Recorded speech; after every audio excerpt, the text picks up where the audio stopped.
PSG Fan TV, bonsoir à tous, bonsoir Johanna. Bonsoir Ronnie. Ce soir, c'était le dernier match de cette demi-saison des Parisiens. C'était à Lorient, chez eux. Malheureusement, bon, on s'attendait à mieux, malgré un effectif remanié. Qu'en as-tu pensé de ce match? Bah, c'était nul. Voilà. Au moins, tu as très bien résumé la situation.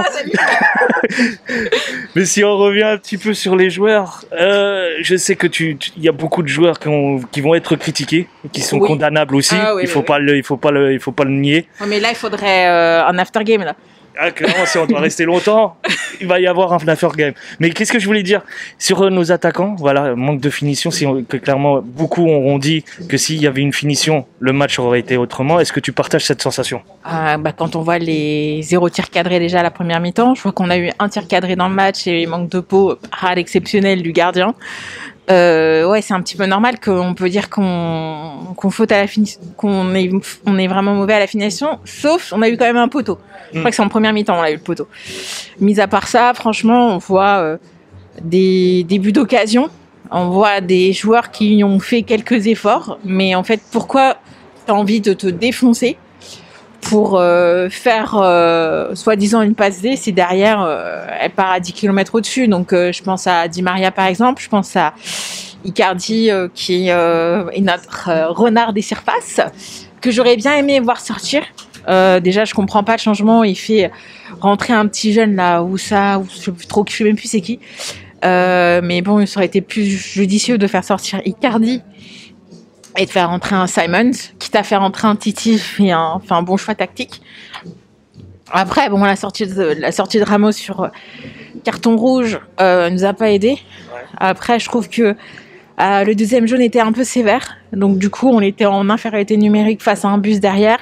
Des joueurs qui essayaient de gagner du temps parce que ils menaient. Donc forcément, ils jouaient un petit peu avec le chrono. On a réussi à la 91e minute d'égaliser, c'est pas normal face à Lorient. À une nouvelle défaite quand même. Ça allait ressembler au match qu'on a pu voir face à contre Rennes. Ouais, mais sans vouloir comparer les équipes, Rennes ils sont dans le top des classements et Lorient ils vont partir en Ligue 2. Ouais. Si le championnat s'arrête là, Lorient est en Ligue 2. Donc non, c'est pas normal. Entre le coach et les joueurs, je sais pas quoi dire. J'ai vu beaucoup Kimpembe courir, faire des allers-retours. Marquinhos, il a eu quelques mauvaises actions aussi dans le jeu. On va dire que c'est côté collectif pas bon. Ils étaient en point.